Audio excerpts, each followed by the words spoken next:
जियो। क्या बात है, क्या बात है।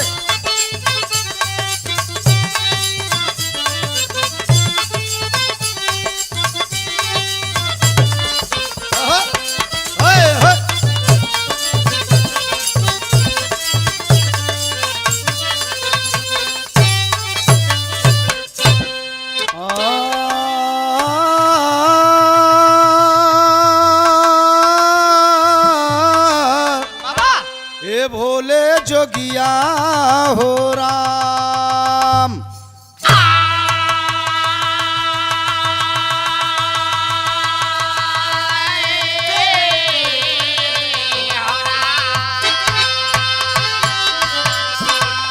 देखें आप सब, हमारी माताएं, बहन, नौजवान साथियों, बुजुर्ग बच्चे, तमाम इस धरा के कर्णधार मुसाफिर, प्रकाश यादव मलदहिया वाराणसी की देखरेख में एक भोले बाबा का इतिहास, देव महादेव अंतर्राष्ट्रीय देवता, आज एक उनका लीला प्रस्तुत है।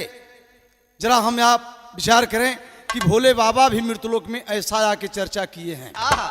माता पार्वती एक समय छैलाई गई कैलाश पर्वत पे कि मृतलोक देखने की अभिलाषा है। लाइन है लाल कैसे, मचिया पर बैठी दक्ष कुमारी, अरे कही लई के बार को झारी, कहें त्रिपुरारी गिरजा कैलू कस सिंगार।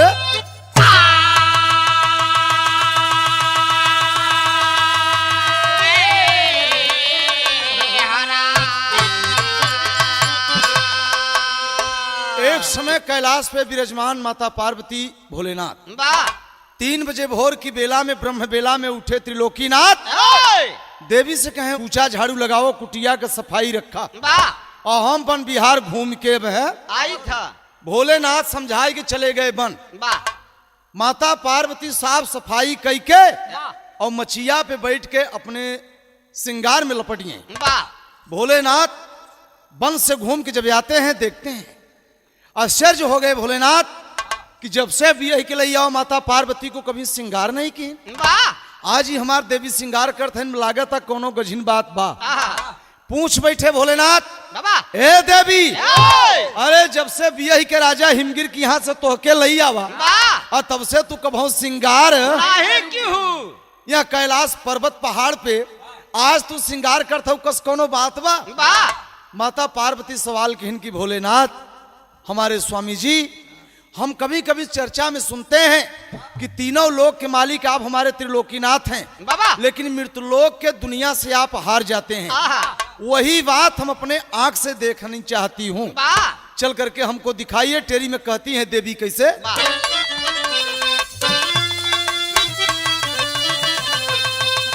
अरे बलम से हंसी के बतिया कहें, ए बाबू बलम से हंसी के बतिया कहें, कही गई बलम से हंस के बतिया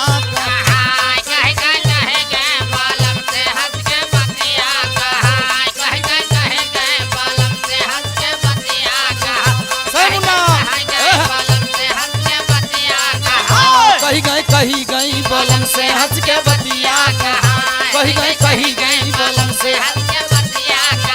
गौरा कहीं की भोला ना हो, गौरा कहीं की भोला ना हो, गौरा कहीं की भोला, गौरा कहीं की भोला के मारनी तोरी मतिया, बलम से हंस के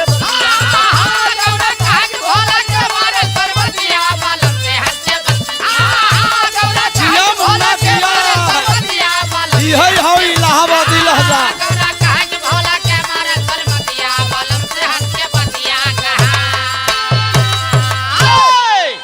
माता पार्वती, गौरा कहीं की भोला के मारल तुरमतिया, चल के हमके मृतलोक दिखाओ, अभिलाषा है। भोलेनाथ सोच गए कि देवी तो फंसाई दी। और क्या कहते हैं भोलेनाथ, झूमर के भाव में माता पार्वती सवाल करते हैं, कैसे लाल,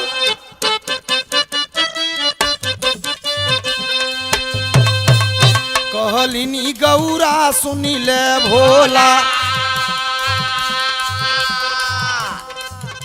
पिया माना बात हमार,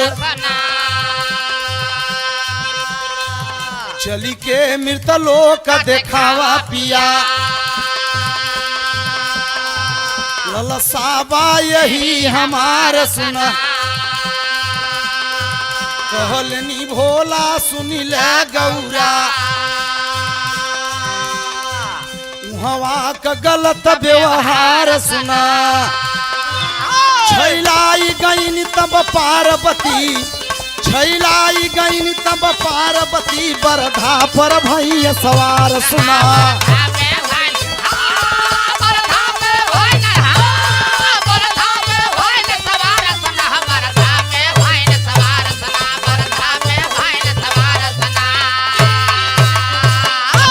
जान दे देव हम चल के हमके मृत लोग दिखावा, छैलाई गए देवी कैलाश पे, चला भोले बाबा सोच गए अब देवी मान ही मान कर नहीं है, त्रिया चरित्रम दैयो न जाना, जेके में हरारू को झटका लग गया, चाहे रब से चाहे तब से वो फंस गया था, फंस गया। ए बाबूआ पार्वती महारानी की बात सुन के भोलेनाथ कहे देवी जब ना मनबू तो चला चला चला तो घुमाए लिया मृत लोग, नंदी बैल के बुलाए कहे हो जा तैयार पट्टे, चला देवी की तनी मृत लोग घुमावे की बात है। ये देखा चाहथिन कि पंच से परमेश्वर कैसे हारत है, सच्चाई बा।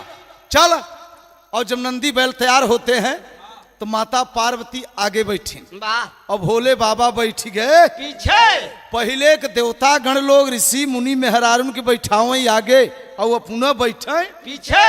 आज का पुरुष आज का इंसान मोटरसाइकिल पर बाबा अपना बैठे थे आगे और औरत चली गई पीछे, यह फर्क हो गया। ये बाबूआ तर्ज है जिस समय नंदी बैल पे सवार होके भोलेनाथ मृतलोक में आते हैं, कोनो दुल्हन के पिया बंबई जावा चाहते हैं, दुल्हन रोकत हैं न जब पिया उम्र समय के ख्याल करा। और का गए थे दुल्हन जियो लाल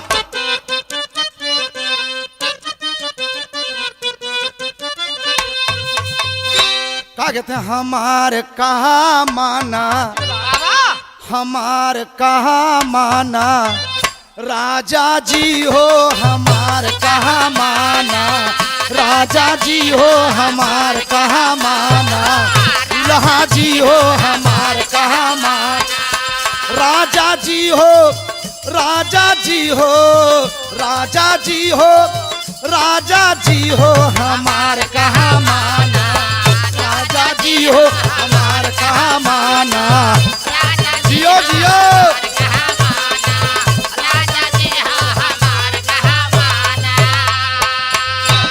अर्ज है, अर्ज क्या है?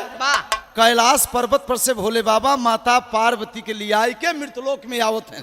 अरे चले भोले बाबा, चले भोले बाबा ये हर मृत लोकावा, चले भोले बाबा,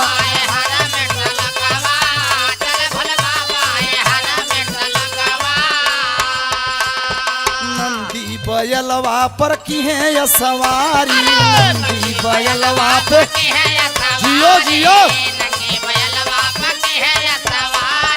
भोला के साथ चली गौरा महतारी, भोला के साथ चले गौरा महतारी, भोला के साथ चले गौरा महतारी।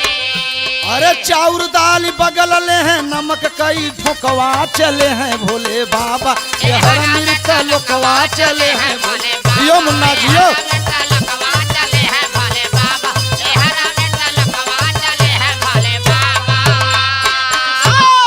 समय देवी को लिया करके मृतलोक में आ गए भोलेनाथ साथ में, कहे देवी इतनी बड़ी दुनिया बा, अगर पूरा मृतलोक घूमब तो जीवन बीत जाए, मृतलोक का पता लागे होगे। एक काम ही करे तो है कई दरे अगर मृतलोक दिखाई दे एक गांव में तो का दिक्कत है, जवन पूरी दुनिया में घूम के दिखाबू हम चीज कई दरे दिखाई दे। देवी कहे ठीक बा, कहे तू यही जाना चाहत हो कि पंच से परमेश्वर कैसे हारत है, तो ये चीज तो है हमें कई दरे दिखाई देते, कहे तो यही हमें देखे की जरूरत है बा, यही तो हम देखे दे आई नहीं। कहे तो देवी ऐसे कैसे देखबू, थोड़ा सा रूप अपन चेंज करा, सुग्गी बन जा। माता पार्वती के भोलेनाथ कहे सुग्गी बन के यही अमवा के डरिया पे तू बैठ जा, नंदी बैल के माया से गायब कर दे।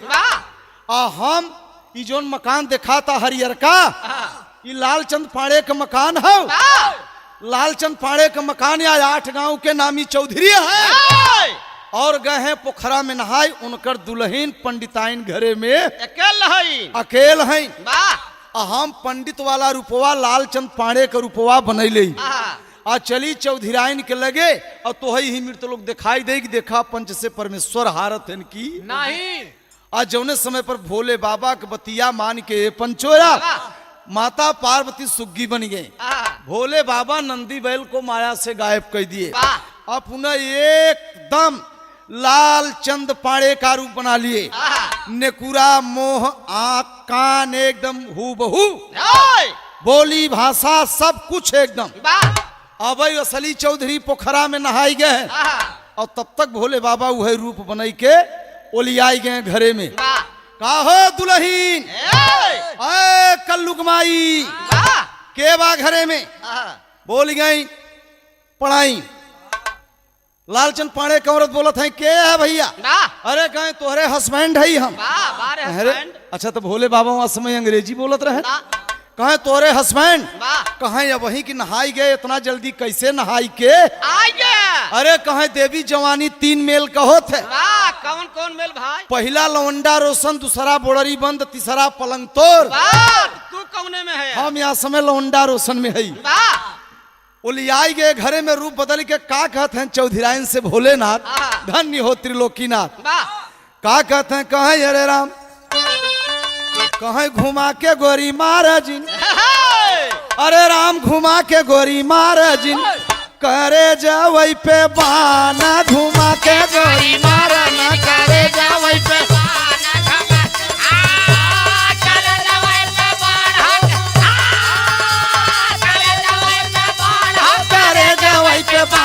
घुमा के गोरी महाराना करे जावई पे बाना, घुमा के गोरी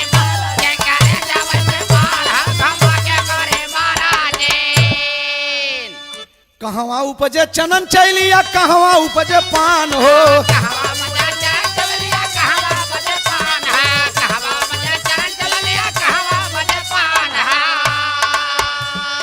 कहवा उपजे खान सपारी कुछ मघैया पाना, घुमा के करे जावई पे पाना, घुमा के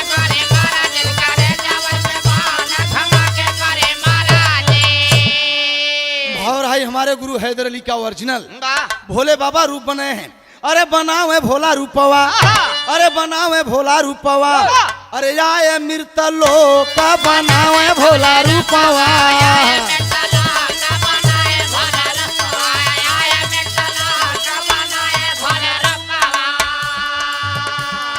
लालचंद पाड़े जी का रूपवा बनाओ,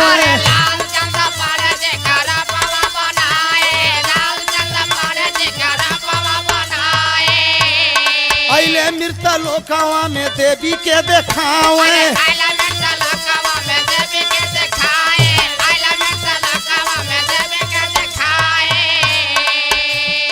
माया से नंदी बैल गायब किए जाए, बनावे भोला रूपवा आय मृत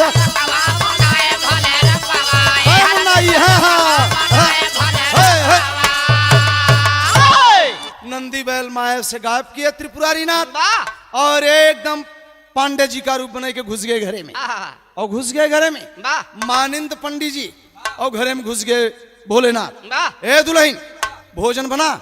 अरे कहीं इतना जल्दी नहाई का आई गए भाई, हम आगे बारह नहीं आई।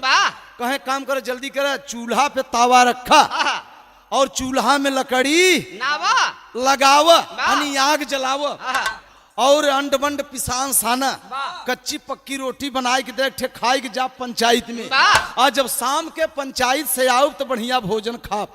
यहाँ समय थोड़ा समय के अभाव बा।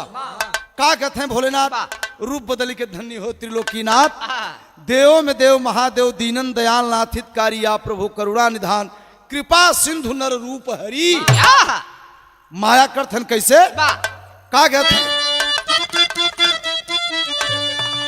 कहीं अरे मोरी सावरी सावरी गोरिया, अरे मोरी सावरी सावरी गोरिया, भोजन बनावा चटकार अरे हो मोरी सावरी गोरिया भाजना बनावा चटकार रे हमर सावर गोरिया भाजना बनावा चटकार रे हमर सावर गोरिया। भोले बाबा कर रहे हैं पांडे जी की ओर से धन्य हो त्रिपुरारी नाथ। कहे कच्ची पक्की रोटिया एक जल्दी बनावा हमारे तू या गाँव गोरी हो लाई। अरे कच्चे पक्के रोटिया तो जल्दी बनावा हमरे लगवा गोरी हलैया कच्चे पक्के रोटिया तो जल्दी बनावा हमरे लगवा गोरी हलैया।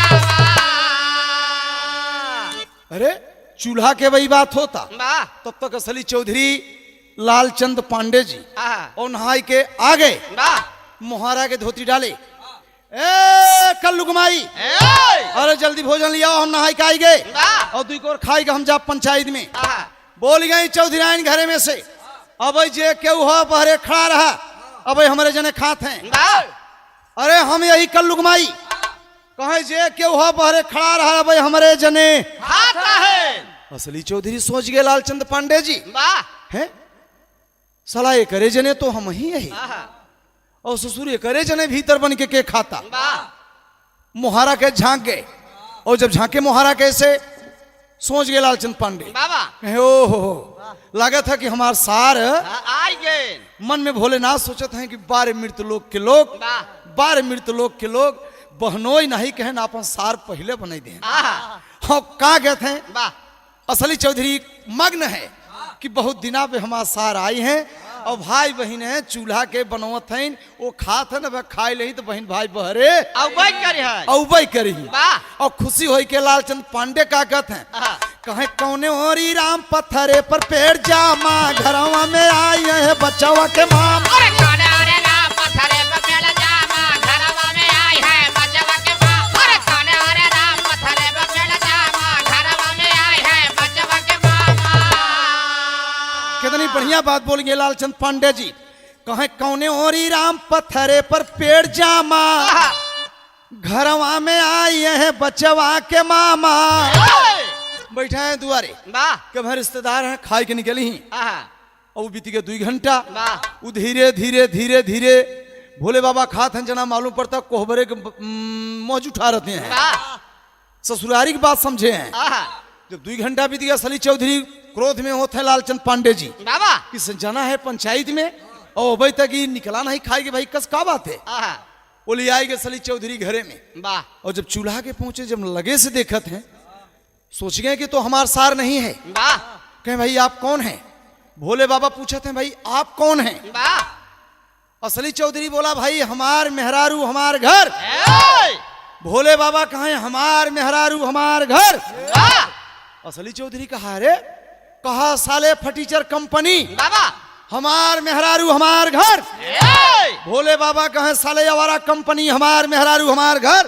वाह मामला फंस गए। आहा, अरे गंभीर बात फंस गए। वाह एक हाथ चौधरी का सली हाथ पकड़ लिए लालचंद पांडे जी। आहा, अब बबलू गुमाई वाह अब तू हमार मेहरारू एक हाथ भोले बाबा पकड़े अब कल्लू गुमाई तू हमार मेहरारू। वाह अब एक जन अपने कहती खींचत है यहर और एक जन अपने कहती खींचत है यार यहर ओहर ही हमारे गोपीगंज के भाषा भदोही का वाह जैसे बनारस गाजीपुर बक्सर बिहार में लोग यहाँ लंगे वहाँ लंगे कहते हैं आहा, और यही भाषा के प्रतापगढ़ में चला जाए तो लोग कहीं हमूर ओ हमूर वो हमूर ये भाषा आया ये बाबूआ और चौधराइन के जब 2 खिचौआ में सोच गए कि तेहन पखुरा सखुरा उपाल नहीं आहा, कहे रुक जा रुक जा रुक जा वाह तो हम छोड़ दे। आहा, कौन है हमारा असली पति? भोलेनाथ कहे हम। असली चौधरी कहे कलुआ कमाई तोर असली पति हम है। वाह हम सला पोखरा में नहाई गई कहाँ से घुस गया घरे में। आहा, जब अब की फैसला हो जाए तो तोके छोड़ के हम कत्तों जाबो। ना मामला गंभीर है। वाह दुल्हन का कहते हैं टेरी में चूल्हा के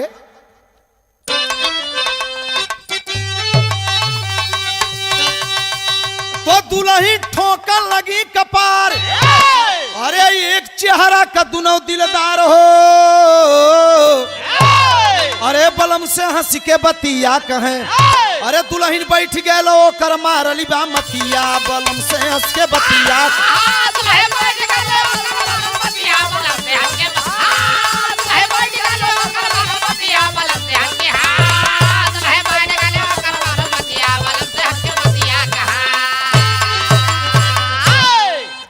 दुल्हन लालचंद पांडे जी के औरत वाह शीला देवी नाम रहा पढ़ाइन के वाह पहुंची बूढ़ा के लगे आहा। ए अम्मा तोहरे कई बेटवा वाह बूढ़ा कहे अरे बहू कैसन बोलत यहू आहा।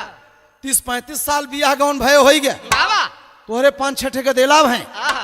अई बुढ़ौती पूछा था अम्मा तोहरे कई बेटवा वाह कहे अम्मा सही बतावा मामला कुछ फंस गया बा कहे का कहे सही बताओ तोरे कई बेटवा वाह कहे बूढ़ा कहे हमरे एक कहे का ठेर हरी मनवा कहे चुप आहा। शंकर भगवान के भक्ति वाह हम गरे में हीरा ले है हमरे एक बेटवा वाह कहे अम्मा नाराज न हो चल के देखा घरवा में दुई मिलाओलियान है वाह कहे तब तक केहू के बुलाए होबे कहे अम्मा तू पतिव्रता हो शंकर भगवान के भक्ति ने हो वाह तो हम हो विष्णु भगवान के भक्ति नहीं वाह और हम हो पतिव्रता है आहा। पतिव्रता औरत के मतलब होता खाली अपने पति के लखाएं वाह जो लप लुप मारत थी वो आधी बरता वाह जौन पूरा मारा अभी तो चंद्रिका जाने वाह कहे अम्मा चला अपन बेटवा चीना कहे तो अपन परानी चीनी ले कहे चला तू अपन बेटवा चीना आहा। 9 महीना पेटे में ले रहे पैदा की तेल अपटन लगाऊ चला तू ही चीना वाह वाह बूढ़ा क्रोध में एकदम डबल बीरा मुहे में पान लिए और ठन्नी भर टिकुली लगाए सितारा वाली साड़ी पहरे भच भच मारत पहुंच गए बूढ़ा चूल्हा के वाह कहे हम अपन बेटवा चीनी ले कहे चला चला और जब पहुंचत है बूढ़ा चूल्हा के तब से भोलेनाथ कहते हैं अरे माई पा लागी अरे काल ते बीमार रहे 7.5 रुपया की दवाई हम लैया रे कहे हाँ बेटवा हाँ असली चौधरी सोच गया कि साला ये दवाइया तो हम लई आए रे वाह आई पहले बताओ था आहा। बूढ़ा कहे ऐसे न मानी जाए हमारे बेटवा के दहिने जांघे पर 1 रुपया मात्रा लक्षण बा बाबा भोले बाबा पहले खोल के दिखाओ थन देख माई देख देख असली चौधरी सोच गया कि साला यही लक्षण हुआ तो हमारे बा वाह आई पहले खोल के दिखावता अब के का जानता भाई कि ये भोलेनाथ है बाबा मामला फंस गए बूढ़ा नहीं चीन पाए और का कहे बूढ़ा देखें इलाहाबाद की खाटी तर्ज है वाह हरे राम आहा। कहे झकोरा मारे झूलनी अरे वाह वाह अरे राम झकोरा मारे झूलनी कहे साड़ी लहराई हो झकोरा मारे साड़ी लहराई हो झकोरा मारे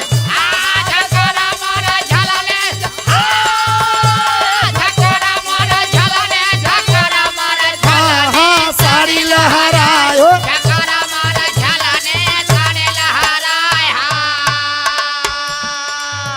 बूढ़ा क्या कहते हैं अरे दुखी तब भाई बूढ़ा अरे राम दुखी तब भाई बूढ़ा आपन चीन ले भतारा दुखी तब भाई बूढ़ा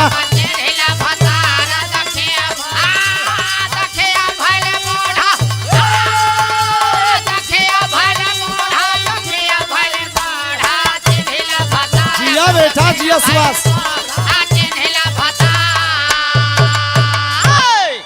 बूढ़ा कहे हमरे बस के जोन करे बा तोन वो करे बा वही लक्षण वो करे वही लक्षण जैसे बोली भाषा एक कर तैसे बोली भाषा जैसे नकुरा मोह एक कर तैसे नकुरा मोह अभी कैसे हो बूढ़ा कहते हैं अरे दुखी तब है बूढ़ा अरे दुखी तब है बूढ़ा आपन चिन्ह जाय भतारा दुखी तब है बूढ़ा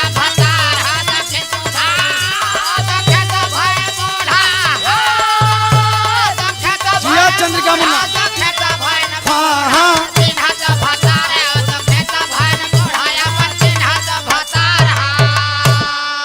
अरे बूढ़ा बोल गई ये कही चेहरा का बाटे दूना हुसला नवा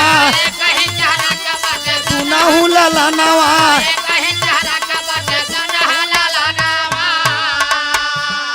चिन्ह से इनकार कैली बूढ़ा तमाया नवा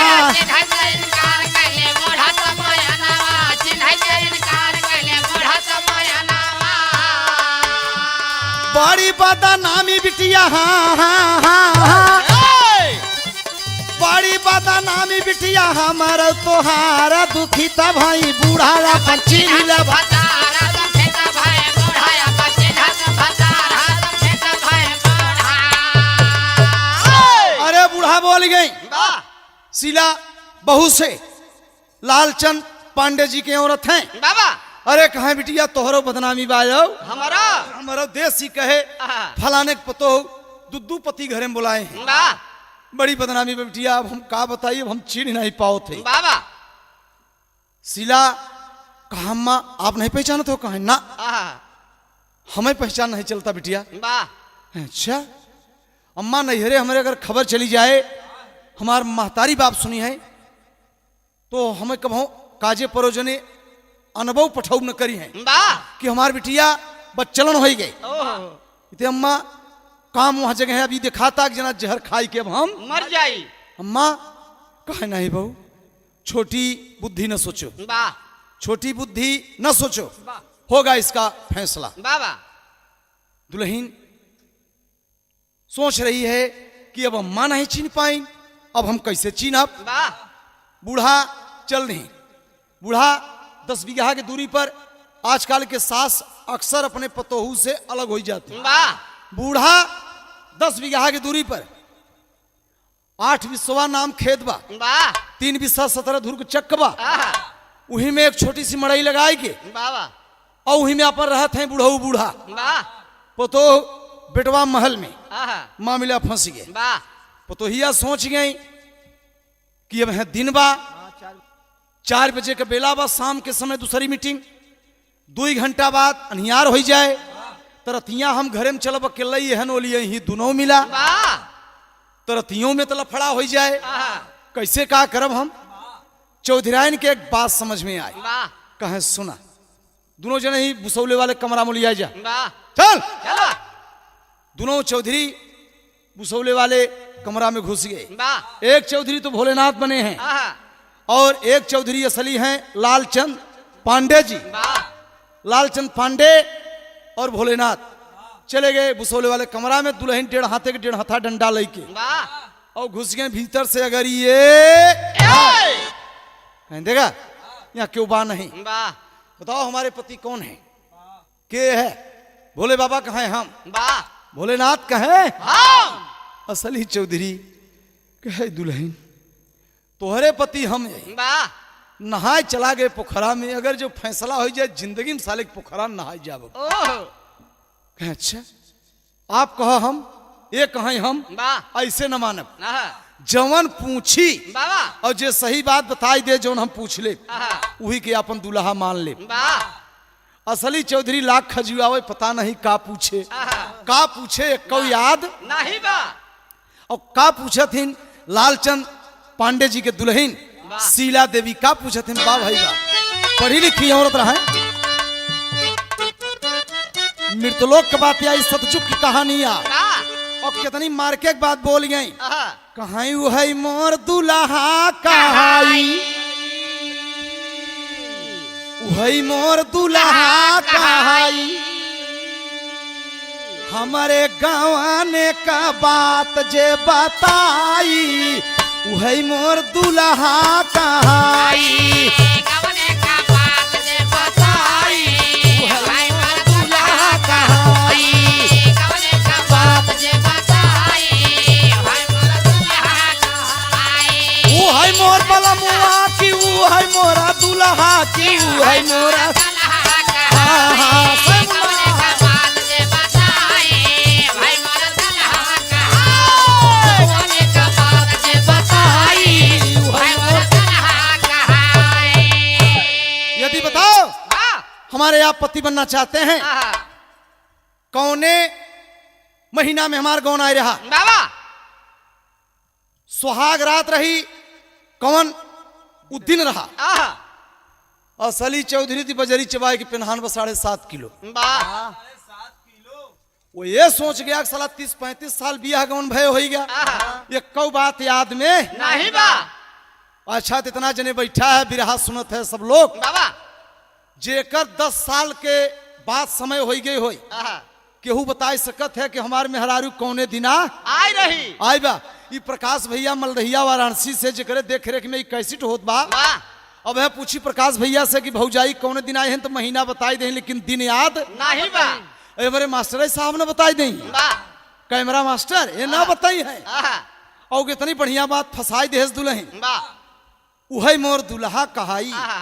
हमारे गौने के बात जे बताई उहै मोर दुल्हा कहाई असली चौधरी कहाँ गए थे। वाह सोचत है मेहरारू चली जाए, आहा इतनी सुंदर मेहरारू, वाह पता नहीं मन ही कितन पाऊ राम की। ना पाऊ और कहाँ गए थे असली चौधरी मेहरारू के चक्कर में। आहा। कहीं अगहन का महीना रहा रानी माना बतिया। अगहन का महीना रहा रानी माना बतिया, अगहन का महीना रहा रानी माना बतिया। यही के लैयावा यही तवार वाली रतिया। बिहाई के लिए आवाए सवार वाले रातिया, बिहाई के लिए आवाए सवार वाले रातिया।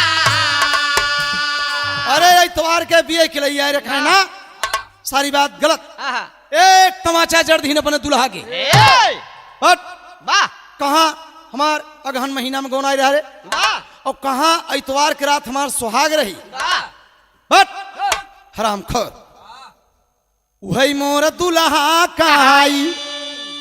अरे चौधरी राय न दिहली नहीं आई, वही मोर दुल्हा कहाई।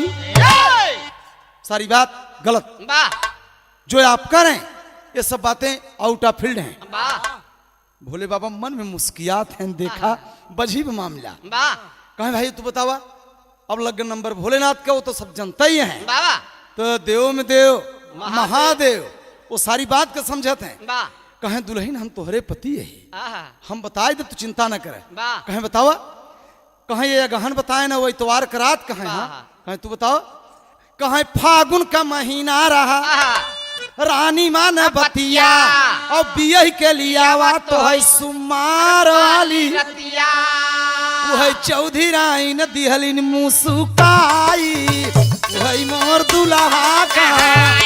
चौधरी राय न दिहलिन मुसुकाई, वही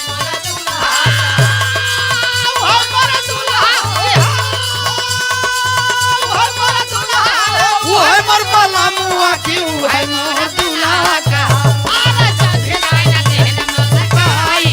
वही मोर दुल्हा का।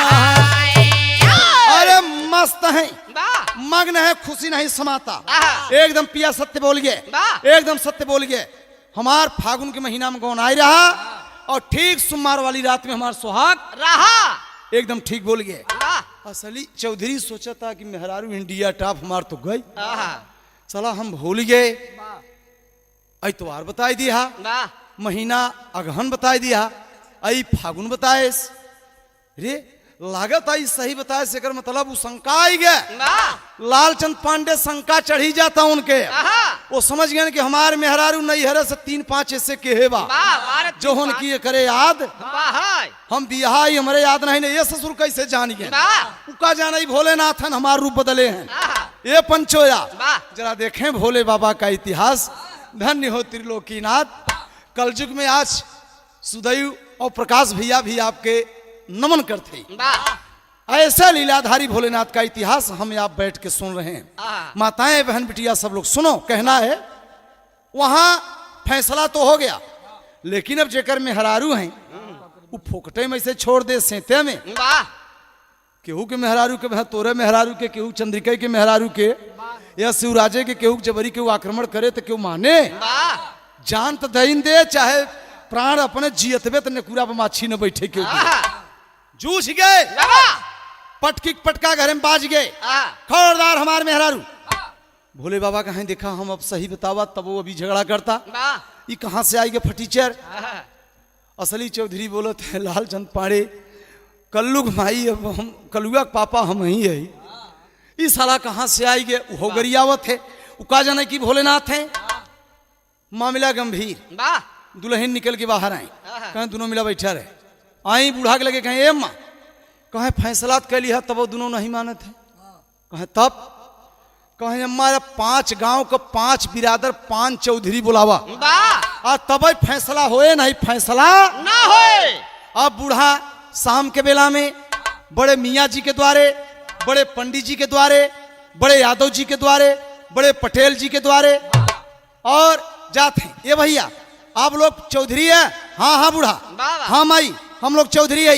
कहाँ भैया चौधरी है तो आप लोग खे हमार पंचायत कह दे। कहाँ भैया जिंदगी में हमारे एक लड़का रहा, जिंदगी में हमारे एक लड़का, आज सवेरे हैं का हमारे घरे मोलिया आई गए हैं 2 लड़का और हमहू नहीं चिन्ह थई, हमार पतोहुआ नहीं चिन्ह था कि कौन असली है वो कौन नकली। अरे वो 3 चौधरी इनकार दे डट। अरे हम लोग चक्रो चकनाली केहू के मेहरारू पतोह छुट्टी रहे 10-20 हजार रुपया दिवाई के गाक तू 2 थान गहना 16 सपाटा कराई दे हम लोग पंचायत करी थे। अरे बिटिया बेटवा हम लोग चिन्ह तो नहीं चिन्हत है तो हम लोग तोर घर खेलौना रे बुढ़िया हमसे पंचायत ना होए। तब तक जग्गू यादव एक आंखी के काना और जग्गू दादा 100 मूड़ भैंस लई के कान्हे पर लाठी धई के और चरावत है ना चनैनी चूड़ी गावता है। और तब तक बूढ़ा दौड़ी गए कहा ये बड़कू।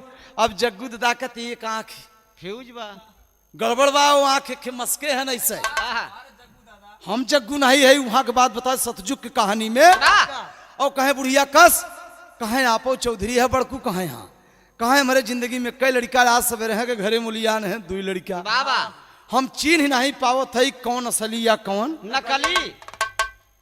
जग्गू दादा कहे पढ़ाई एक बात तू लालचंद पांडे के माई हो का कहे हाँ हाँ हाँ चिन्ह गया दादा हम लालचंद पांडे का माई है। कहे अच्छा अच्छा कहे तब तोरे ते कई बेटवार है लालचंद भर ना कहे ते आज हुई चेहरवा के 2 मिला घरवा मोलियान है हम चिन्ह न पावत है कौन हमारे या कौन नहीं या। अरे बाप रे जग्गू दादा बोल गए कहे बुढ़िया चिन्हब हम बाबा। अरे हम यादव कुल खानदान के ही हम चिन्ह ले बाबा कि कौन असली या कौन नकली। लेकिन आज नहीं कल की पंचायत रख दे। बा बगीचा उगीचा बा कहे हाँ बगीचा तो बा बड़कू काशी नरेश राजा के जमीन 10 बीघा सिरधरी में पाए बाबा। उमे पेड़ पौधा शीशम सखुआ सागवान बल्ली अमरूद बांस में तमाम सब है। वही में काशी नरेश राजा के हाथे का खनावा 10 हाथ चौड़ा कुआं है। अरे जग्गू यादव बोल गए कि बस बस बुढ़िया वही बगीचा में कुआं पर पंचायत रख दे। आज तय रात या अपन पतोह लेके अलगे सूत दोनों बेटवन के एक लगे सुहा हो दे। कल सवेरे बटोर बटार के बगीचा में सफाई कई के कुआं पर रस्सी बल्टी धई दे 2-4 किलो हुक्का चीलम तमाकू देसी गुड़ यह बदे के पानी वानी पिए भी दे। हुक्का चीलम की जरूरी पहले तमाकू चढ़तरा गड़गड़ात रहा तू ये खाते डंडा लगे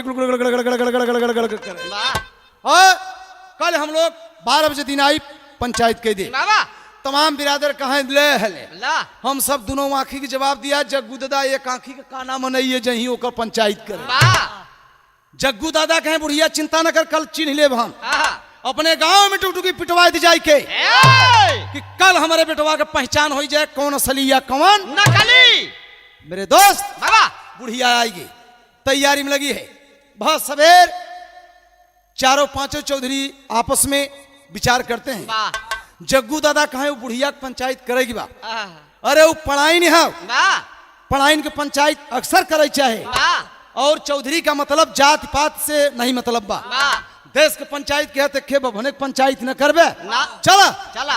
अब दादा जग्गू 5 जने समझाए बुझाए के लिए आई के अच्छा तो जब चलते हैं बिहान से 12 बजे दिन में वो बुढ़िया की यहाँ आओ था हमारे बिरहा में टेरी के भाव लाल कैसे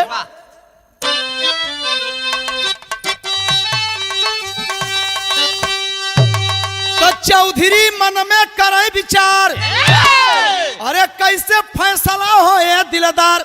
अरे कहीं चौधरी आई गई मुड़वा पर या फतिया बलम से हंस के बतिया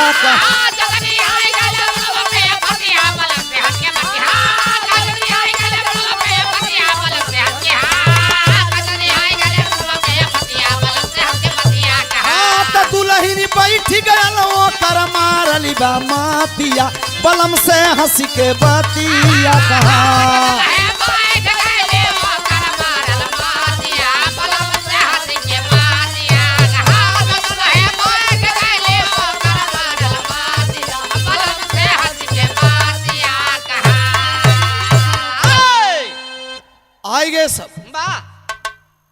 जुटा 4-6 किलो देसी गुड़ रखा बा, 2 किलो तमाकू रखा बा, हुक्का चिलम रखी बा, जाजिम बिछ गए।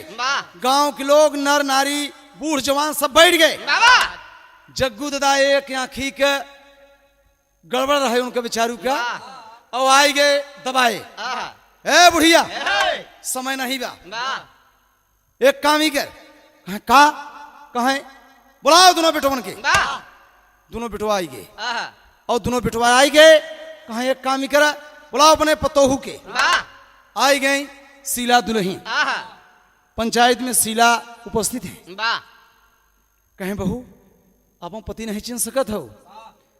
कहें बब्बा जब चिन्हबे करी तो तोहार जरूरत का रहा, तू के थाप दे उते पहचानत नहीं है। गांव वालों से पूछ गया, कहें भाई क्यों जन चिन्हत है इनका कौन बेटवा असली या कौन नकली? गांव वाले सब इनकार दिए। दादा हम लोग नहीं चिन्ह पाओ थे, ये से मारू नहीं सकत है 4-6 गोजी कि कौन असली या कौन नकली। दादा कहें बात तो गंभीर है, पानी वानी पिए, हुक्का यादव बिरादरी में चलता ही रहा। अब थोड़े दिन बंद भय, और 2-4 चिलम तमाकू चढ़ गए। बाभन लोग तो तमाकू पीते नहीं, लेकिन वो दादा सहेजे रहे अपने सब बदे, यहाँ यह समझे। और तमाकू माकू चढ़ी जब पिए नशा उसाम भय, आपस में बुलाए के कहे भाई यहाँ तय दूर चला 10 बीघा तक।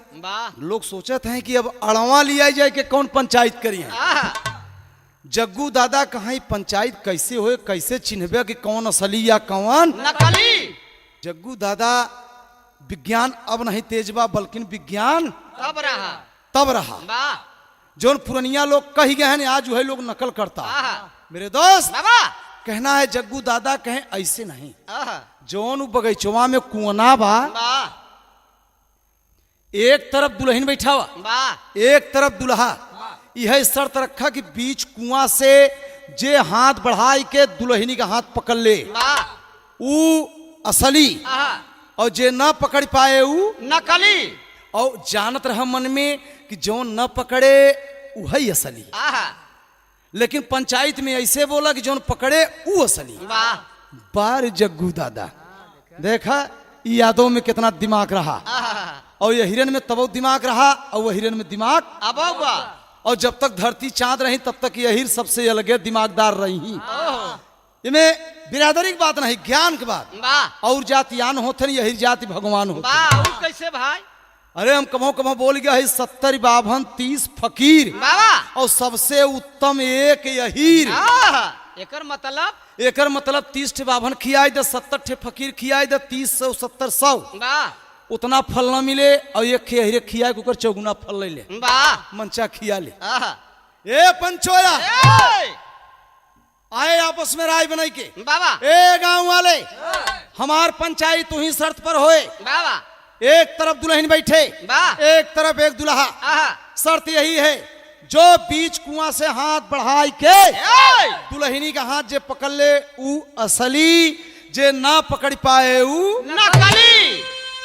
असली चौधरी लालचंद पांडे तो भूजा नेनुआ हुई है।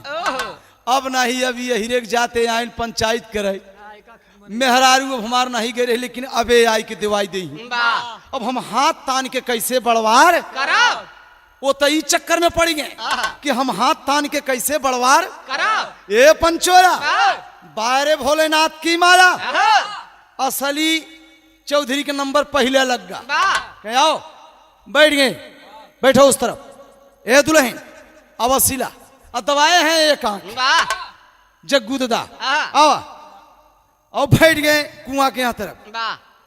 और कहा बीच कुआं से हाथ बढ़ाओ, 10 हाथ चौड़ा कुआं है, बढ़ा के पकड़ो हाथ। अगर हाथ पकड़ ले है दुल्हनी के तो असली नहीं नकली। असली चौधरी सोचत है अब ससुर हम इतना लंबा हाथ कैसे बढ़ाई बब, और न पकड़ब तो मेहर रुआ जाए। इत कनवा चौधरी जो शर्त रखी दे मामला फंस गया। तो 1.5 हाथ दुल्हन बढ़ाई, 1.5 हाथ ही 1.5 7 हाथ इनारा गए। असली चौधरी जग्गू दादा जान गए कि असली चौधरी या ओके घोषित कर दिहन नकली। नकली हट अरे कह रहे जे दुल्हनी का हाथ पकड़े हुए असली जे ना पकड़े हुए नकली तई नहीं पकड़ पाए कर मतलब नकली और पीछे हाथ ऐंठ के पान के लगे सोनी पान के तू ऊंचा देनी है असली चौधरी सोचत हैं लालचंद पाड़े की मेहरू जाता सारे बांध बांध मरता है डबल सजा मिला था भोले बाबा का नंबर लग गया कहे भैया पंचायत कैसे पे कहे बस बीच कुआं से दुल्हनी का हाथ पकड़ तू असली मन में भोले बाबा सोचे कि तो बाएं हाथ का खेल बा अरे एक हाथ न बढ़ाई तब से हम 8-9 वहां तक के ठेल देव की वो तो भोलेनाथ रहे दुल्हन बढ़ाई 1.5 हाथ और 8.5 हाथ अकेले ढील दे और हाथ बढ़ाते बढ़ाते बढ़ाते बढ़ाते पकड़ ली और जब भोलेनाथ दुल्हन का हाथ पकड़ ली जग्गू दादा कहा ये गांव वाले पंचायत हमार हो गई पंचायत हमार हो गई पहले जो हाथ पकड़े पहले के बीसन फाइट मारा था भोलेनाथ कहे रे भाई हम हाथ पकड़ा बसली हो चाहे हम मरबे का अरे कहे पहले मारा तब से पूछा बाद में लागे मारे 70-75 फाइट हिंच दे भोलेनाथ के 2.5 कुंटल तो भोले बाबा पिसाब कह दे इतना लंबा हो अरे भाई इतना बड़ा देवता है तो 2 कुंटल पिसाबो नहीं कह सकते अरे ये साधारण बात नहीं है ये साधारण बात नहीं बा जे एक चेहरा का रूप बदल सकत है बनाई सकत है वही हाथ बढ़ाई सकत है इतना सब मनई ऐसे ही अपन हाथ 2 हाथे से 5 हाथ कैले ही मारा बिया के मारे लागे मारे लागे मारे लागे मारे भोलेनाथ के पार्वती सुग्गी बन के आमे डारी बैठी रहे सोच गए हमारे बहु हवा के मार के मृतलोक वाले खराब कह दे हैं खराब कह दे वो पट से सुग्गी बन जो बनी रहे वो अपने रूप में आई गई और वो अपने रूप में आई जब ये बाबू आ तो वे एकदम भाई देवी का चेहरा वो एकदम बढ़िया साड़ी सितारा वाली पहने और आई गए पंचायत में और जग्गू दादा देखें पार्वती के सुंदर चेहरा तो और एक आंख दबाए जाते सोचत है फूटी तो है यही बाब हम कुछ करबो करब तो क्यों हमें गलत है कहे आवा दुल्हन बढ़िया आवा आवा आवा पार्वती पंचायत में पहुंच गए कहे हाथ जोरत है मत मारा हाथ जोरत है मत मारा कहे काहे कहे तू के हऊ कहे हम माता पार्वती जग्गू दादा कहे कौन पार्वती कहे वो जो कैलाश पे रही थी जग्गू दादा कहे कैलाश पर्वत पे कहे हाँ कहे जो मरात आई के या कहे मरे बहु रहू कहे बहु रहू भोलेनाथ कहे बहु रहू भोलेनाथ कहे हाँ इतने भोले बाबा के धई के मारत है अरे भाई छोड़ दे गाँव वाले छोड़ दे गाँव वाले अरे ये भोलेनाथ हैं पार्वती पहुंची माटी ओटी झारी भोलेनाथ कहे देवी मरवाई लिहू मरवाई लिहू तो है कहत रहे मृतलोक देखा मत चला तू मानियो नहीं मरवाई लिहू ना चल जब चले लागे भोले बाबा तो चौधरी से कहे मांग ले जौन मांगे के हो तो 5 चौधरी कहे भोलेनाथ अगर खुशी होती है वरदान दे दे कि जहां आपका नाम लगे पंचायत करी हम सब विजय प्राप्त करी भोले बाबा कहे जा यो मस्त मारियो खान वरदान देन तबई से ही मसल निकल गए मृतलोक में कि जहां पंच उही परमेश्वर जहां पंच उही परमेश्वर हंसी खुशी से दोनों परानी घर में लूटे मौज बहा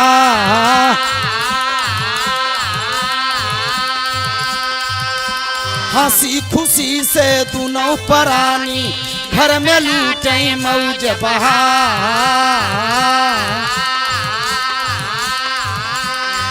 दई के बर भोला चली दई के बर भोला चली दिहले दई के बर भोला चली दिहले आगे खत्म भवाई जहां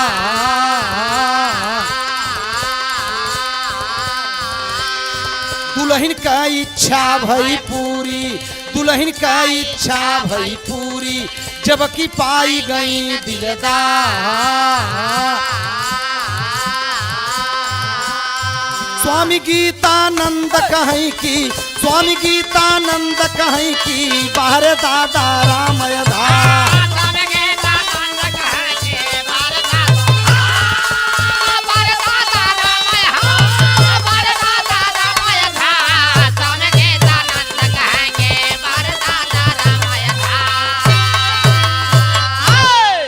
असली की पहचान भा जग्गू यादव जी पहचान किए सतयुग की कहानी भोले बाबा की मृतलोक का कहानी समाप्त की गई वरदान दई के भोलेनाथ और देवी के लिए आए के कहा जाते हैं कैलाश पर्वत पे उड़ान का बोल है गुरु घराने का परिचय लाल कैसे।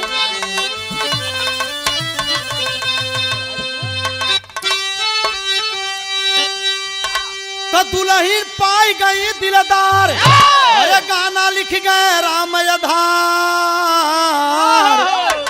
बलम से हंस के बतिया कहें, अरे बलम से हंस के बतिया कहें, सुदई कबिलन से लागल बा पीरितिया। बलम से हंस के बतिया कहें,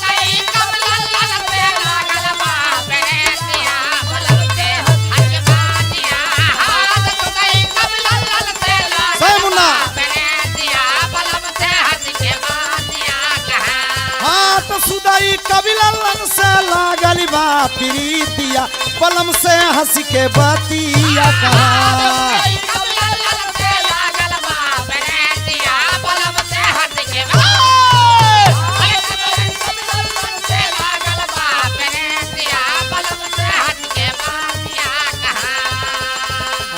धनी धनी भोले बाबा सुमिरऊं बारंबार।